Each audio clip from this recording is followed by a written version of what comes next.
85% of the Palestinians in the West Bank support Hamas.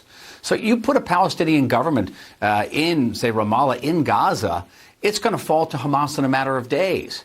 And, you know, John, you've been at my house in southern Tel Aviv. Yep. We won't be in rocket range in southern Tel Aviv. We'll be in rifle range in southern Tel Aviv. They'll be able to put a bullet through our back window. And so Israelis are not going to agree to that. We're not suicidal. We've got to be realistic. And sometimes we have to say to our American allies, we appreciate everything you do, but this is a matter of life and death for us.